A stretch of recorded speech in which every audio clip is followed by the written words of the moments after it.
감성경제방송 돈다방 미쓰리 3월 10일 목요일 방송 시작하겠습니다. 역대급 쪼는 맛을 제공했던 대한민국 제20대 대통령 선거가 끝났습니다. 아마 많은 분들께서 늦은 시간까지 잠자지 않고 개표 결과 지켜보셨을 것 같은데요. 저도 어제 3시간 동안 생방송 끝내고 집에 돌아와서 끝까지 개표 결과를 지켜봤고요. 잠을 자자니 좀 애매한 거예요. 뉴욕 증시가 이제 곧 끝날 거니까 잠자지 않고 뉴욕 증시 끝나는 것까지 지켜보고 잠을 자려고 했는데 그럼 못 일어날 것 같더라고요. 그래서 결국 자지 않고 계속 이 우리나라 증시까지 지금 지켜보고 있습니다.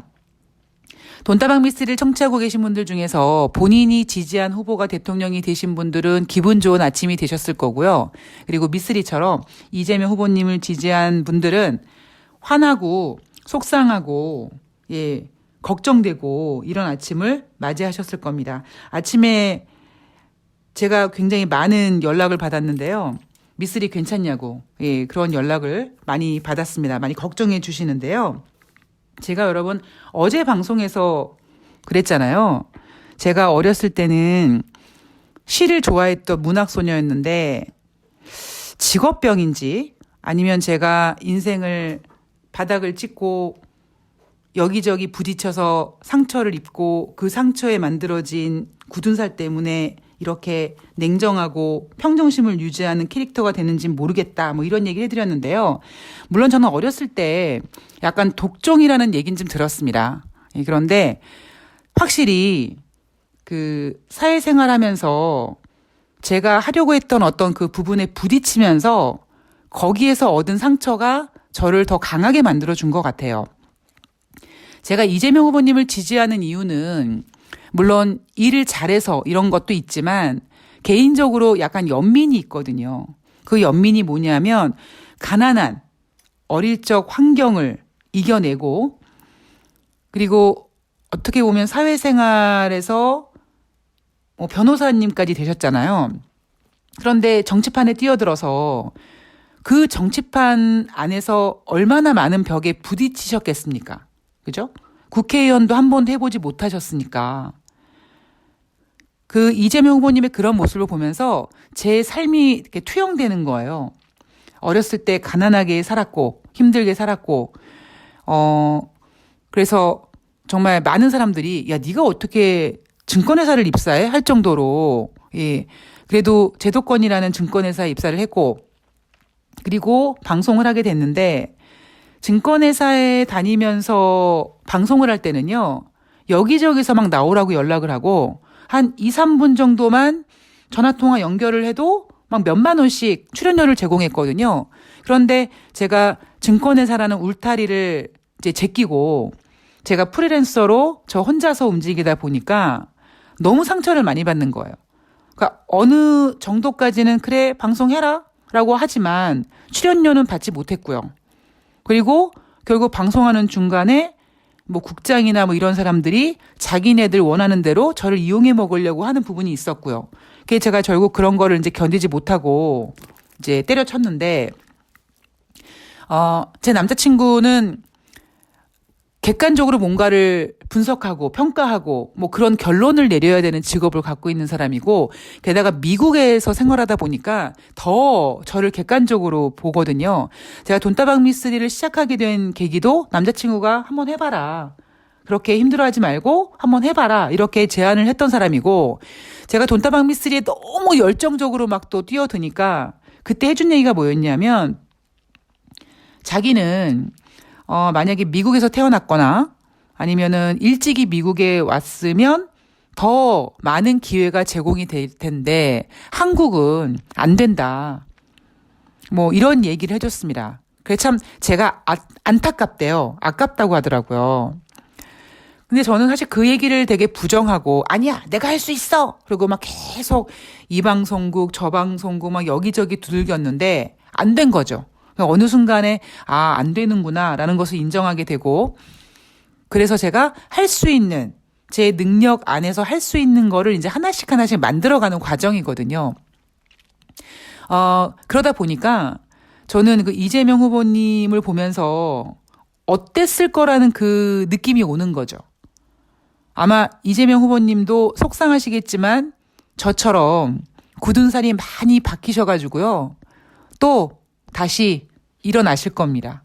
그러니까 제가 어제 새벽에 막 박빙의 그 투표 차이, 그리고 이제 개표율이 막 완성이 되어가는 과정에 차이는 얼마 안 나지만 왜 어느 시점에서 인정해야 될 수밖에 없는 그 시간이 오잖아요. 근데 딱 그 시간이 되니까 제가 굉장히 냉정해지더라고요. 그래서 인정하자. 그리고 뭘 해야지? 예, 저는 주식을 해야죠. 네. 제가 점쟁이 빤스를 훔쳐 입었는데 이번에 대한민국 제20대 대통령 선거는 예측을 못했습니다. 아마 이게 제 사심이 들어가서 그런 게 아닐까 싶어요. 예. 대신에 여러분 요즘에 미쓰리는 신들린 시황을 읽어내고 있습니다. 자, 3월 10일 목요일 뉴욕 증시는 크게 상승했습니다. 제가 어제 방송에서 여러분 뉴욕 증시가 하락했는데 여러분들은 뉴욕 증시 또 하락했어. 그러니까 3월 8일 화요일 뉴욕 증시가 장중에 상승을 하다가 막판에 하락을 했다. 근데 여러분들이 뉴욕 증시 또 하락했어. 그 부분에 너무 집중하지 말고 팍 빠지다가 팍 빠졌네. 요 하락폭에 집중하라고 말씀을 드렸잖아요. 그리고 대한민국 코스피 지수는 2600포인트가 바닥이다라고 말씀을 드렸고요. 그리고 이런 분위기를 뒤집어 엎을 수 있는 거는 지금 국제유가가 이슈가 되고 있는데 국제유가는 증산의 이야기가 나올 것이다. 그래서 300달러를 외치는 놈들은 정말 허공에 삽질하는 개소리하고 있다. 이런 얘기 바로 어제 방송에서 해드렸습니다.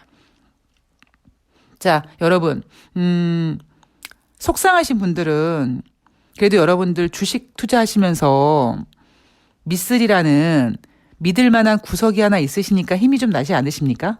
네, 힘내시고요. 다우지수가 2% 상승했고 S&P 500이 2.57%, 나스닥이 3.59% 상승했습니다. 자, 뉴욕 증시는 5거래일 만에 상승했고요. 국제 유가는 미쓰리가 예언한 대로 이라크와 아랍에밀레이트 등이 오펙에다가 증산하자라고 했습니다. 증산이 국제 유가 가격을 떨어뜨리는 면이 있고요. 그런데 왜 그러면 이라크와 아랍에밀레이트는 증산하자고 했을까요? 얘네가 무슨 어떤 그 인류애가 막 솟아가지고 국제 유가 떨어져도 좋으니까 증산하자, 가격을 안정시키자, 그런 의미로 증산하자 그랬을까요? 아니에요. 여러분, 세상은요 굉장히 냉혹합니다. 이라크와 아랍에밀레이트들이 오펙에다가 증산을 촉구한 이유는요, 돈 때문에 그래요. 국제유가가 많이 올라왔으니까 더 많이 생산해서 팔아 제껴서 돈을 챙기고 싶은 마음인 거죠. 그런데 어쨌든 이렇게 산유국들이 돈 맛을 보고 그래? 지금 예를 들면 100을 팔아서 이 가격인데 조금만 더 생산해서 이렇게 팔면 돈이 더 생길 텐데, 이러한 계산법으로 증산을 촉구하는 바람에 국제유가가 하락한 거죠. 자, 그리고 미쓰리가 또 예언한 게 뭐냐면 러시아와 우크라이나와 전쟁은 증시 이슈에 3개월을 넘기지 않을 것이다. 그래서 바로 합의를 보긴 어려울 거고, 합의를 봤다가 또 결렬되고 또 다시 얼굴 마주대고 보면서 지네들끼리 지 오줌 만큼씩 주고받고 이러면서 그런 가운데에서 우크라이나와 러시아의 전쟁 긴장감은 계속 유지는 되겠지만 3개월은 넘기지 못할 것이고, 그리고 어찌 보면 그 긴장감이 3월 달 FOMC 회의에서 50bp 금리 인상 가능성을 좀 내려놓게 만들었다. 제가 이런 얘기 계속 해드리고 있습니다. 자, 지금 3월 달 다음 주에 FOMC 회의가 열리는데요. 3월 달 금리 인상 가능성, 어제까지 갑자기 3월 달에 금리 동결할 수도 있을지도 모르겠어 하는 확률이 8%가 나왔습니다. 근데 미쓰리가 금리 동결보다는 3월 달에 25bp 금리 인상이 적절하다. 그리고 그렇게 하는 것이 증시에는 호재다.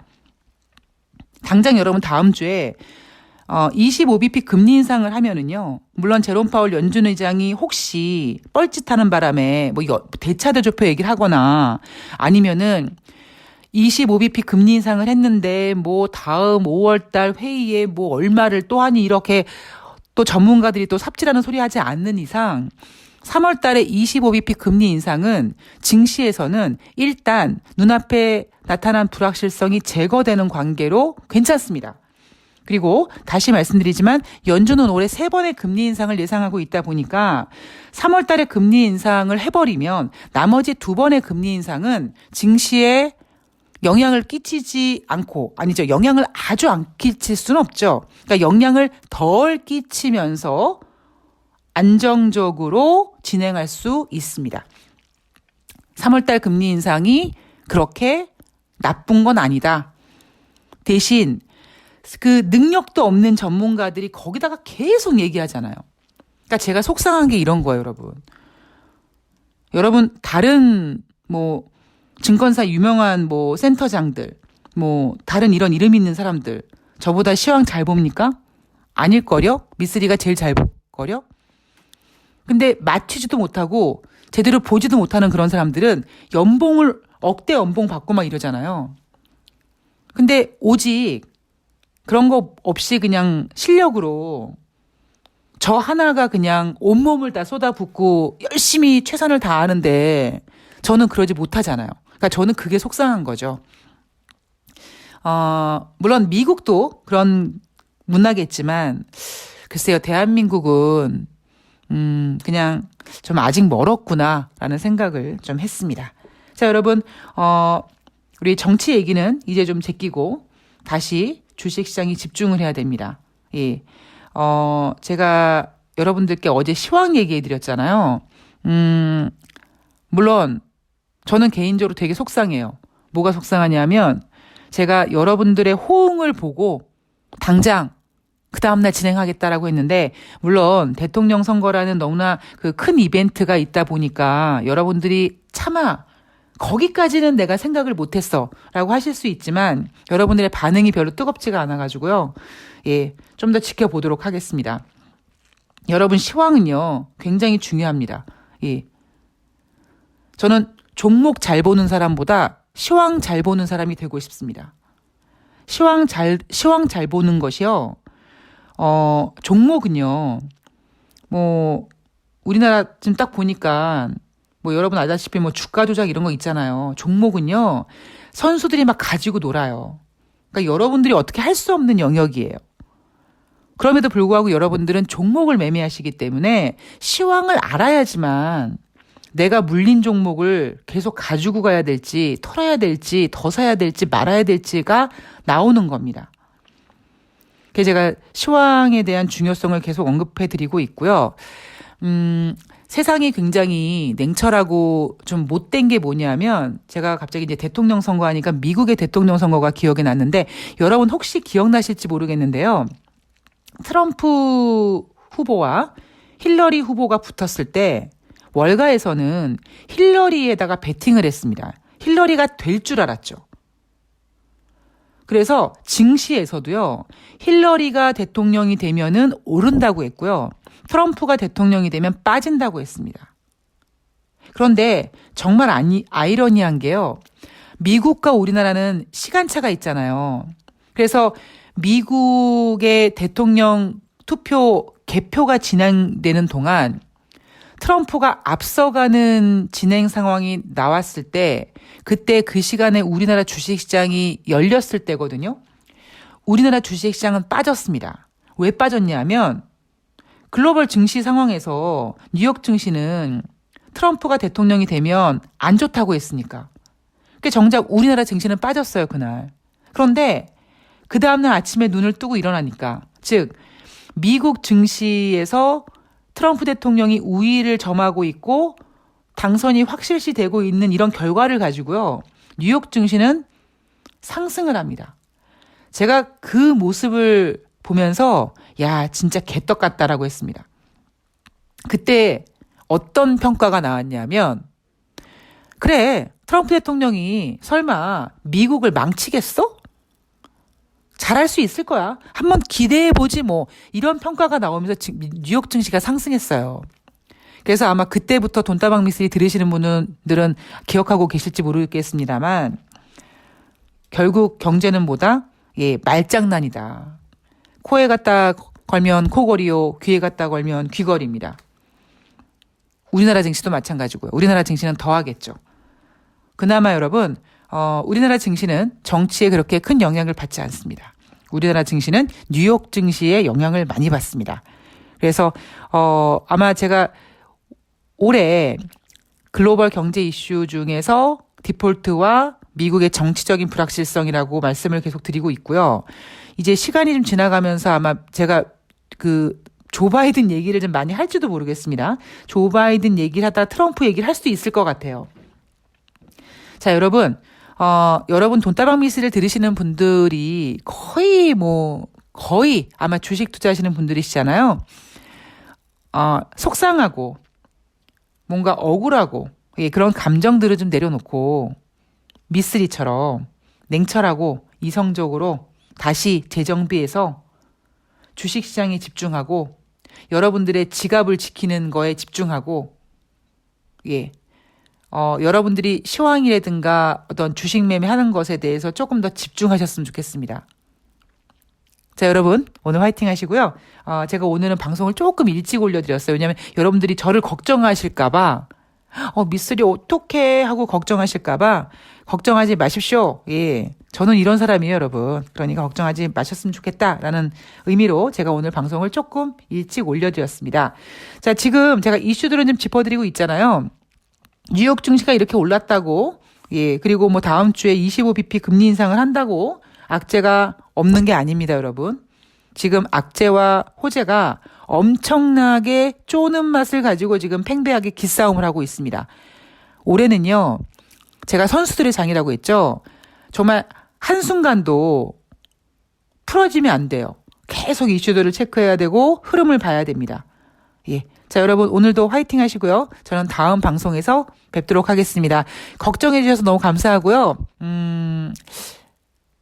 여러분 글쎄요. 저도 마찬가지로 우리나라가 이제 약간 과거로 회귀하겠구나라는 그런 걱정을 하고 있는데 우리는 다음을 준비하면서 또 힘내 봤으면 좋겠습니다. 전 다음 방송에서 뵐게요. 고맙습니다.